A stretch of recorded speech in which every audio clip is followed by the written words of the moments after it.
À bien y réfléchir, le rôle du bâtonnier est assez proche de celui d'un entraîneur. Le bâtonnier est entouré d'une équipe de 18 membres, les membres du Conseil de l'Ordre, tous titulaires, et de 2 joueurs espoirs, les représentants jeunes barreaux. D'un staff technique, je parle ici des 10 salariés de l'Ordre. Je souhaite profiter de ce moment ce soir pour leur dire le plaisir que j'ai à travailler avec eux au quotidien. Je sais que je peux tout leur demander, et malgré mon imagination et mon énergie parfois un peu débordante, ils ne me refusent rien. Merci à vous, car vous êtes la véritable colonne vertébrale de l'équipe. De 889, dans quelques jours, 894 avocats, je n'aurai pas la prétention de dire supporters, même si je peux me réjouir de ce que notre barreau présente une belle unité et vous assurer que tout ce qui est mis en œuvre par l'institution ordinale l'est au profit des confrères et de tous les confrères. De sponsors également. Je remercie ici la société Lexbase ainsi que la Banque Populaire Grand Ouest, partenaire de notre événement ce soir, mais plus généralement partenaire officiel et fidèle de l'équipe Barreau de Rennes. Néanmoins, le parallèle avec entre le barreau et le monde footballistique s'arrête ici, pour une seule et simple raison: le barreau n'a pas d'adversaire et n'est pas en quête ni de récompense ni de médaille. De plus, si on me demandait d'élaborer une tactique, je serais bien embêté, car même si le barreau est combatif, je n'aurais qu'une défense à aligner sur le terrain, mais très certainement la meilleure défense du championnat. Cette année, l'actualité a été riche pour notre barreau et encore plus ces dernières semaines. Mon message à votre attention ce soir va être double. Un message de fierté et un message de confiance en l'avenir du barreau de Rennes. Si l'année dernière, je prononçais ce discours alors même que j'étais en phase de découverte de cette belle fonction de bâtonnier et que je débutais avec vous une nouvelle relation, en faisant le bilan de l'année passée, je peux vous dire sans flagornerie la grande fierté que j'ai à porter la voix du barreau de Rennes. Fierté de mener à côté les combats qui sont les nôtres et qui ont été les nôtres. Malgré les difficultés que nous rencontrons, la confiance que vous m'accordez, le bloc que vous savez former derrière moi, me donne une force extraordinaire, car l'action d'un bâtonnier n'est bien sûr rien sans l'engagement de ses confrères.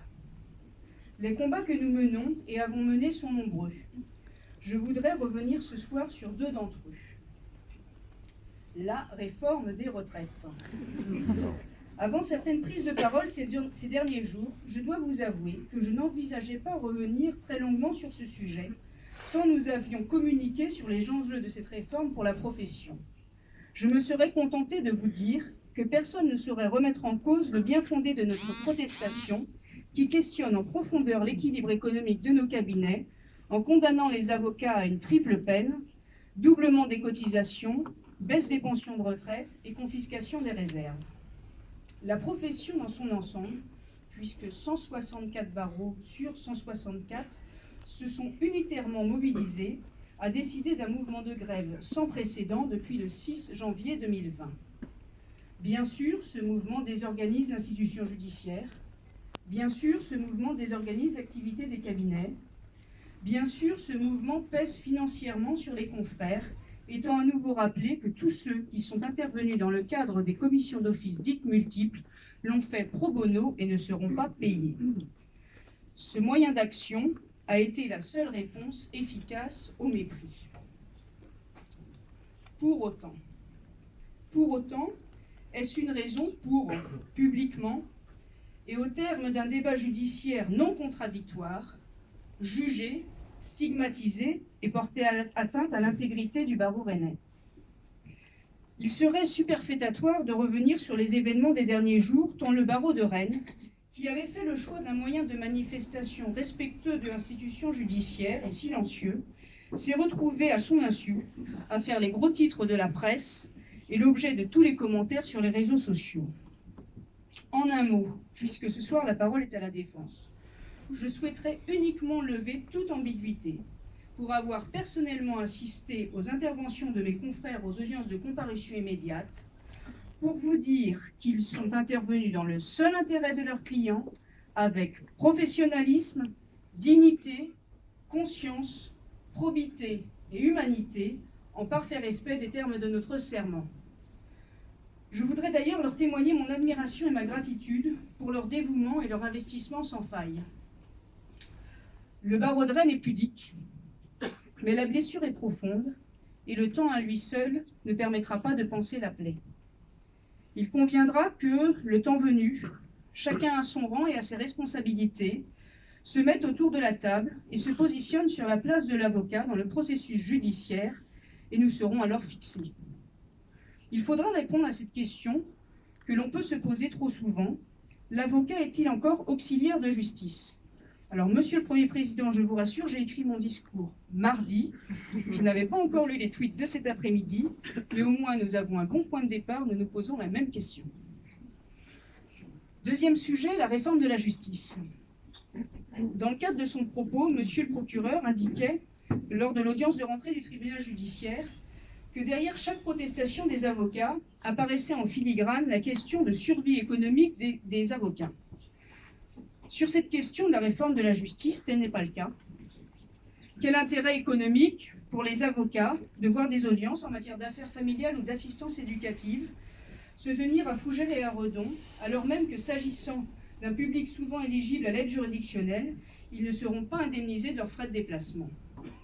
Pour autant, le barreau de Rennes, dont l'application est quotidienne dans l'accès au droit sur l'ensemble du territoire via le Centre départemental d'accès au droit, entend prendre pleinement ses responsabilités pour répondre aux besoins d'accès à la justice sur l'ensemble de notre territoire. Bien sûr, les avocats du barreau de Rennes iront à Fougères, iront à Redon, dans l'intérêt du justiciable. Quel intérêt économique pour les avocats de dénoncer, aux côtés des magistrats, une réforme technocrate de pure gestion des flux, préparée sans véritable concertation et dans la précipitation? Le barreau a su mouiller sa robe, mais que reste-t-il aujourd'hui de nos préoccupations communes? Nous devrons y revenir. Monsieur le Premier Président, vous indiquiez dans votre discours de rentrée que parmi les sujets prioritaires serait traité celui des relations magistrats-avocats. L'état des lieux sera désormais rapide et les actions à mener certainement longues. Il y a tant de réformes mal écrites à mettre en œuvre. Le barreau de Rennes saura faire le pas de côté nécessaire pour, une fois n'est pas coutume, faire passer l'intérêt des clients et des justiciables avant toute autre chose. J'ai confiance dans l'avenir du barreau. C'est dans l'adversité que l'on voit la force d'un groupe et d'une institution. J'ai confiance dans l'avenir du barreau de Rennes qui est uni, soudé et solidaire. Comme il faut toujours chercher le positif dans les épreuves qui nous sont soumises, je me réjouis très sincèrement du renforcement des liens intergénérationnels au sein de notre barreau ces dernières semaines. Nous savons où nous allons et je pense que rien ne pourra plus nous arrêter. Je profite de ce que nous parlions ce soir de solidarité pour avoir une pensée bienveillante et amicale pour nos confrères qui se battent avec dignité, force et courage contre la maladie. J'ai également une pensée émue pour les confrères qui nous ont quittés au cours de ces derniers mois. Je pense ici à maître Anne Maufray, maître Yves Le Guy et plus récemment maître Daniel Pitois. Le barreau et un barreau repose sur de grands engagements. Je voudrais rapidement revenir sur les engagements du barreau en 2019. La lutte contre les violences faites aux femmes. Le barreau de Rennes a activement participé aux travaux initiés par Monsieur le procureur de Rennes afin de lutter contre les violences faites aux femmes. La restitution des conclusions des groupes de travail est intervenue fin d'année dernière. Le groupe de défense des victimes prendra toute sa part dans la mise en œuvre des chantiers qui en sont ressortis. Le groupe de défense des victimes, dont je tiens à remercier les présidentes Adine Oudus et Anne-Sophie Bizette pour leur dynamisme, a également élaboré une convention avec l'Institut médico-légal de Rennes, je salue ce soir le docteur Bouvet, afin de pouvoir y tenir une permanence gratuite et accompagner les victimes au plus près de leur détresse. La place de l'avocat dans l'aide aux victimes est essentielle et le barreau de Rennes entend y rester moteur. Le renforcement de l'avocat dans la cité, les rendez-vous citoyens dont la régularité devrait être plus importante en 2020 ont été mis en place. Un partenariat dont les retours sont des plus positifs a été signé avec la Maison de la Consommation et de l'Environnement afin de participer à la lutte contre le logement indigne. Le barreau de Rennes a également repris sa place et a également développé des partenariats permettant de promouvoir notre expertise près du monde économique. Cette liste n'est pas exhaustive et est l'œuvre d'un travail collectif, et je souhaiterais ce soir remercier tous ceux qui en ont été acteurs. La Turquie, depuis 2012, le barreau de Rennes est mobilisé au soutien de ses confrères turcs. Les procès se multiplient, les atteintes à leur exercice également. Déplaire dans la manière d'exercer son métier peut conduire en prison. J'ai appris près d'eux l'exigence, l'intransigeance vis-à-vis de toutes les attaques aux droits de la défense. À travers leur combat, le barreau de Rennes a une conscience renforcée quant au rôle essentiel de l'avocat dans toute société démocratique et peut témoigner sur ces questions, il est vrai, d'une vigilance et d'une sensibilité exacerbées. En 2020, nous continuerons à être présents chaque fois qu'il le sera nécessaire. Nous réitérons notre partenariat avec la ville de Rennes et serons partie prenante dans l'organisation de Place des droits, dont les mini-conférences à destination du public se dérouleront au sein même de la maison de l'avocat. Nous travaillons également en partenariat avec la Cour à l'organisation de la prochaine Nuit bretonne du droit, qui a connu un vif succès et la démonstration de ce que, quand on allie les énergies positives, il en ressort une meilleure image de la justice. Nous travaillons également avec la Cour sur la question de la mise en place de conclusions modélisées en matière de contentieux d'indemnisation du préjudice corporel dans la recherche commune de l'intérêt du justiciable. Je ne vais pas vous faire ce soir une liste à la Prévert, tant les actions que nous menons sont nombreuses. Je sais que l'ensemble de ces projets, et bien plus encore, seront menés avec toute l'énergie que je vous connais. J'ai confiance dans notre barreau, j'ai confiance dans l'avenir de notre barreau, tant sa capacité à s'adapter et à se mobiliser dans l'intérêt collectif est grand. Je vous souhaite à tous une excellente année, pleine de combats, de nouveaux défis, mais également d'apaisement. Je n'ai nul doute qu'en 2020, nous porterons à nouveau encore haut les couleurs de notre barreau, et ça tombe plutôt bien d'être ici ce soir au Stade Rennais, puisque les couleurs du barreau de Rennes sont le rouge et noir.